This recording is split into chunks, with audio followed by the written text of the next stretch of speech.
Hello friends, welcome to Secret of Samaiyal. இன்னைக்கு நம்மளோட சேனல்ல நாம பார்க்க போறது ஒரு சூப்பரான சைனீஸ் ரெசிபி. எப்பவும் செய்யற மஞ்சூரியன்ல இருந்து இது கொஞ்சம் வித்தியாசமா இருக்கும். நம்ம கேஷ்யூ எல்லாம் போட்டு செய்ய போறோம். இது வந்துட்டு கிறிஸ்பி கேஷ்யூ சிக்கன். இந்த சிக்கன் ஸ்டார்டர் எப்படி செய்யறது அப்படின்னு பார்க்கறதுக்கு முன்னாடி நீங்க என்னோட சேனலுக்கு இப்பதான் முதல் முறையா வரீங்கன்னா இந்த வீடியோ கீழே இருக்க சப்ஸ்கிரைப் பட்டனை மறக்காம பிரஸ் பண்ணிக்கோங்க. பக்கத்துல இருக்க நோட்டிபிகேஷன் பெல்லையும் மறக்காம கிளிக் பண்ணிக்கோங்க. அப்பதான் என்னோட ஃபியூச்சர் நோட்டிபிகேஷன்ஸ் உங்களுக்கு உடனே வந்து சேரும். சரி வாங்க இப்போ டிலே பண்ணாம இந்த சூப்பரான சிக்கன் எப்படி செய்யலாம்னு பார்க்கலாம். சிக்கன் பிரெஸ்ட் பீஸ் வந்து இந்த மாதிரி சின்ன சின்ன பீசஸா வெட்டி வச்சுக்கோங்க. நான் வந்துட்டு பைட் சைஸ்ல வெட்டி இருக்கிறேன். நீங்க வேணும்னா இன்னும் கொஞ்சம் பெருசா வேணாலும் போட்டுக்கலாம் உங்களோட விருப்பப்படி. இது கூட ஒரு அரை டீஸ்பூன் இஞ்சி பூண்டு விழுது போட்டுக்கலாம். அரை டீஸ்பூன் மிளகாய் தூள் சேர்த்துக்கலாம். கொஞ்சமா பெப்பர் பவுடர் ஒரு 1/4 டீஸ்பூன். இது சிக்கனுக்கு தேவையான அளவுக்கு உப்பு சேர்த்திக்கோங்க. இதை வந்துட்டு நல்லா மிக்ஸ் பண்ணி வச்சுக்கலாம். இப்போ போட்டிருக்கிற இன்கிரீடியன்ஸ் வந்து எல்லா சிக்கன்லயும் நல்லா கோட் ஆகுற மாதிரி நல்லா மிக்ஸ் பண்ணி விட்டுருங்க. இந்த மாதிரி நல்லா மிக்ஸ் பண்ணியாச்சு. இதை வந்துட்டு உங்களுக்கு டைம் இருந்துச்சுன்னா ஒரு அரை மணி நேரம் இப்படியே வைக்கலாம். இல்லை உடனே போட்டாலும் ஒன்றும் பிரச்சனை இல்லை, அது நல்லா தான் இருக்கும். ஒரு பவுல் எடுத்துக்கோங்க. இதில் வந்துட்டு நம்ம இதுக்கான சாஸ் வந்துட்டு ரெடி பண்ணிக்கலாம். ஒரு டீஸ்பூன் சோயா சாஸ் விட்டுக்கோங்க. சின்ன துண்டு வெல்லம் போட்டுக்கோங்க. ஒரு 1/4 டீஸ்பூன் சில்லி பவுடர் சேர்த்திக்கலாம். சும்மா பெப்பர் பவுடர் ஒரு 2 பிஞ்ச் அளவுக்கு.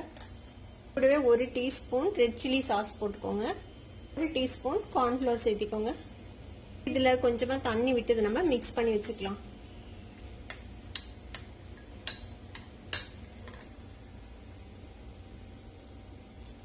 ஒரு அரை கப் அளவுக்கு தண்ணி விட்டுருக்கேன் இதுல. இப்போ இந்த சாஸ் மிக்ஸ் ஒரு பக்கம் இருக்கட்டும். ஒரு 3 டீஸ்பூன் அளவுக்கு கார்ன்ஃபிளவர், 3 டீஸ்பூன் மைதா மாவு எடுத்து வச்சிருக்கேன். இது கூட கொஞ்சமா சில்லி பவுடர் சேர்த்திக்கோங்க. இந்த ஃபிளவருக்கு தேவையான அளவுக்கு மட்டும் உப்பு சேர்த்திக்கலாம். இது நல்லா மிக்ஸ் பண்ணி விட்டுருங்க.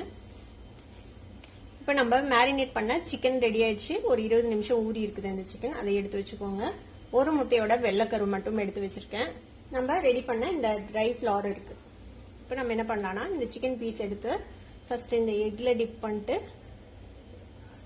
அதுக்கப்புறம் இந்த ட்ரை ஃபிளவர்ல கோட் பண்ணிக்க போறோம். ரொம்ப கிறிஸ்பியா வேணும் அப்படின்னு நினைச்சீங்கன்னா நீங்க டபுள் கோட் கூட பண்ணலாம். இந்த மாதிரி கோட் பண்ணி நம்ம இந்த மாதிரி எடுத்து வச்சுக்கலாம். இந்த மாதிரி எல்லா சிக்கனையும் நம்ம ரெடி பண்ணிக்கலாம். இப்போ இது மாதிரி சிக்கனை வந்து எல்லாத்தையும் கோட் பண்ணியாச்சு. கோட் பண்ணி ஒரு 5 நிமிஷம் இப்படியே வச்சிருங்க. இந்த மாவு வந்துட்டு நல்லா இதுல ஸ்டிக் ஆயிக்கும். அப்ப நம்ம எண்ணெயில பொரிக்கும் போது பிரிஞ்சு வராம இருக்கும். சிக்கன் 5 மினிட்ஸ் ரெஸ்ட் ஆகிறதுக்குள்ள நம்ம வந்துட்டு ஒரு டேபிள் ஸ்பூன் அளவுக்கு பூண்டு இந்த மாதிரி சாப் பண்ணி வச்சிருக்கேன். கொஞ்சமா இஞ்சி இந்த மாதிரி பொடியா நறுக்கி வச்சுக்கோங்க. ஒரு மீடியம் சைஸ் வெங்காயத்தை இந்த மாதிரி ஸ்லைஸ் பண்ணி வச்சுக்கோங்க. அதே மாதிரி ஒரு பாதி குடமிளகாவை இந்த மாதிரி ஸ்லைஸ் பண்ணி வச்சிருக்கேன். இப்போ டீப் ஃப்ரை பண்றதுக்கு என்ன சொல்லி வச்சிருக்கேன். இதுல வந்துட்டு நான் கொஞ்சமா முந்திரி எடுத்து வச்சிருக்கேன். ஒரு 25 கிராம் இருக்கும் இந்த முந்திரி. இதை வந்துட்டு நம்ம வறுத்துக்கலாம். இந்த மாதிரி பொன்னிறமா வறுத்து எடுத்து வச்சுக்கோங்க தனியா. இப்போ இதே எண்ணெயில நம்ம கோட் பண்ணி வச்சிருக்கிற சிக்கனை போட்டு பொரிச்சு எடுத்துக்கலாம்.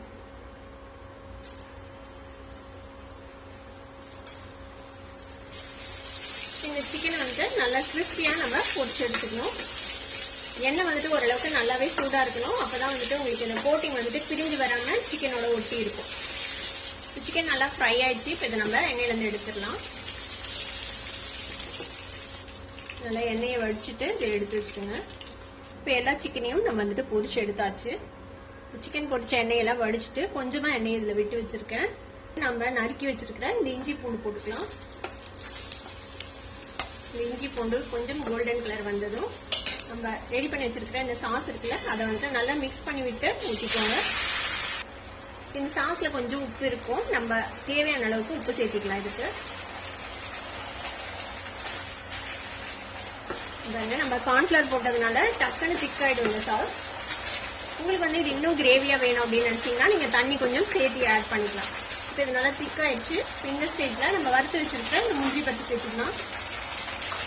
கூடவே இந்த சிக்கனையும் சேர்த்துடுங்க. கூடவே நம்ம வெட்டி வச்சிருக்கிற இந்த வெங்காயம் குடமிளகா அதையும் சேர்த்திடலாம்.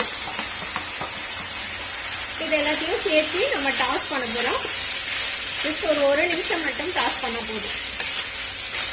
இந்த மாதிரி நல்லா டாஸ் பண்ணி சிக்கன்ல எல்லா இடத்துலயும் கோட் ஆகிற மாதிரி டாஸ் பண்ணி ஆஃப் பண்ணிட வேண்டியதான். இந்த வெங்காயம் குடமிளகாலாம் ரொம்ப நேரம் வேகணும்ல அவசியம் இல்லை. ஜஸ்ட் ஒரு நிமிஷம் நம்ம டாஸ் பண்ணோம்னா போதும். அவ்வளவுதான், நம்மளோட கிறிஸ்பி கேஷ்யூ சிக்கன் ரெடி ஆயிடுச்சு. நம்ம சர்வ் பண்ணிடலாம். இப்போ நம்மளோட சிக்கனை இந்த மாதிரி சுட சுட சர்வ் பண்ணி சாப்பிட வேண்டியதுதான்.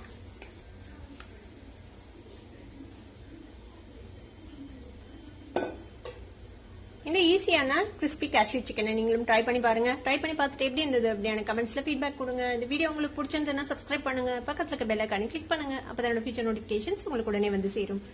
லைக் பண்ணுங்க, ஷேர் பண்ணுங்க. தேங்க்யூ ஃபார் வாட்சிங் வீடியோ. Bye bye.